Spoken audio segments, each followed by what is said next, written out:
ආයිබෝවන් හැමෝටම කලින් මම ඔයාලට අරගෙන ආපු මధుර මර්දන වීඩියෝ එකට ඔයාලා හැමෝම ගොඩක් වටිනා අදහස් හා ප්‍රතිචාර එකතු කරලා තිබුණා. මුලින්ම මේ හැමෝටම ගොඩක් ස්තුතියි කියලා කියනවා. ඉතින් මේ වීඩියෝ එක බලපු අපේ ගොඩක් යාළුවෝ මගෙන් ඉල්ලලා තිබුණා මధుරවන් පළව හරින්න තවත් සාර්ථක වගේම ලේසි ක්‍රමයක් කියලා දෙන්න කියලා. විශේෂයෙන් මේ දවස්වල ඩෙන්ගු රෝගය ඉතාම ශීඝ්‍රයෙන් පැතිරෙන නිසා මේ වගේ ස්වභාවික විසඳුම් ඔයාලට ගොඩාක් වැදගත් වෙයි කියලා මං හිතනවා. ඒ නිසාම මම අද වීඩියෝ එකෙන් අරගෙන ආවා ශරීරයට කිසිම අහිතකර බලපෑමක් නැති වැඩි වියදමක් නැතුව බොහොම ලේසියෙන් හදා ගන්න පුළුවන් මధుර මර්දන පහන් දෙකක් නිවැරදිව සකස් කරගන්න ආකාරය. ඉතින් ඔයාලට පුළුවන් මේ ක්‍රම දෙකෙන් කැමති ක්‍රමයක් try කරන්න. try කරලා මේ දවස්වල පැතිර යන මේ මధుර වසංගතයෙන් ඩෙන්ගු රෝගයෙන් ඔයාටත් ඔයාගේ පවුලේ අයටත් ආරක්ෂාව සලසගන්න. එහෙනම් අපි යමු ඉක්මනට වීඩියෝ එකට කොහොමද මේ වැඩේ කරගන්නේ කියලා බලන්න. පළවෙනි ක්‍රමේදී මම මුලින්ම මෙතන අරගෙන තියෙනවා මැටි පහනක්.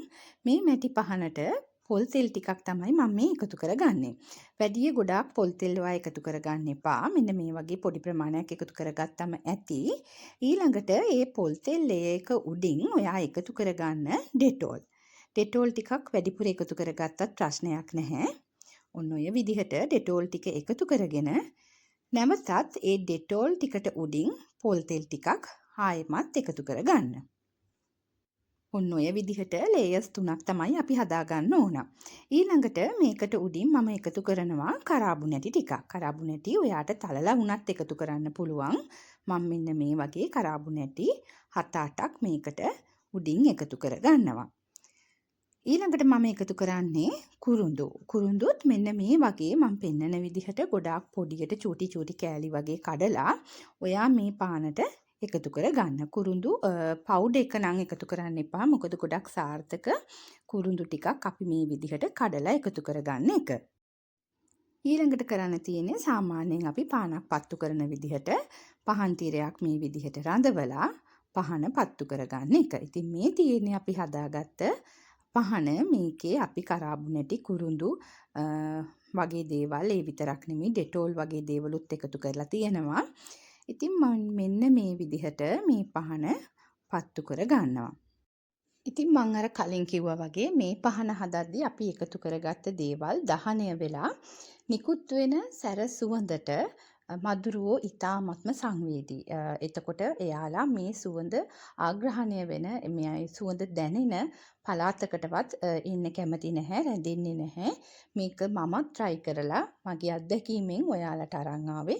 ඉතින් ඔයාලට පුළුවන් මේ වගේ පහනක් හදලා පහනක් හරි දෙකක් හරි කැමති විදිහකට වාගේ පරිස්සමට සාලේ අයිනක කොනකින් හරි එහෙම නැත්නම් කිචන් එකකින් හරි උදේ හවස විශේෂයෙන් ඩෙන්ගු දෂ්ටනය සිද්ධ වෙන වෙලාවල් බලලා ඔයාට පුළුවන් මේ වගේ පහනක් පත්තු කරලා තියන්න. ඉතින් අනිවාර්යෙන් ඔයාට ප්‍රතිඵල ගන්න පුළුවන්. බොහොම ලේසියෙන් ඉතාමත්ම අඩු වියදමින් හදා ගන්න පුළුවන් ක්‍රමයක් තමයි මම අරගෙන ආවේ.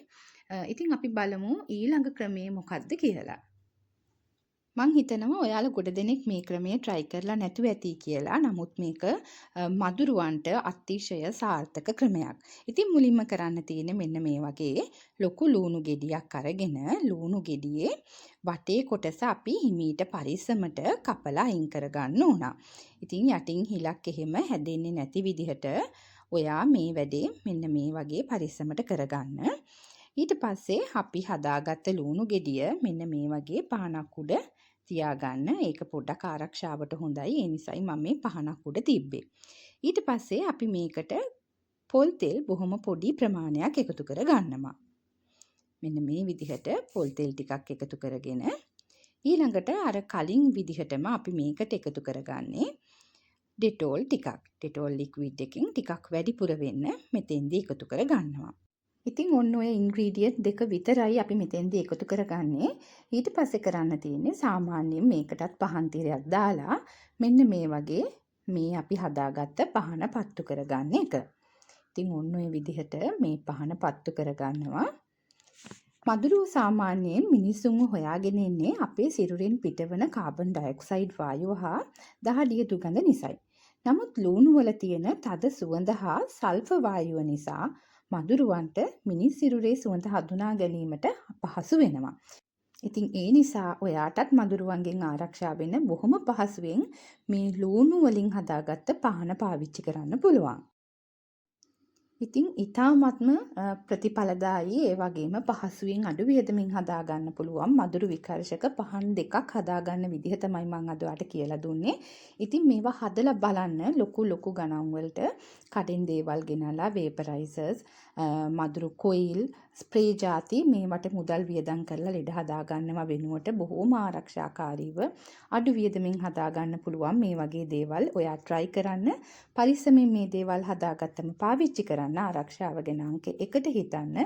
ඉතින් මේක හදලා බලන්න කියලා ආරාධනා කරනවා. හදලා බැලුවොත් කමෙන්ට් එකක් මට අනිවාර්යයෙන්ම එකතු කරන්න කියලාත් ඉල්ලනවා. ඉතින් තවත් දවසක අලුත් වීඩියෝ එකක් අරගෙන මං එන්නම්.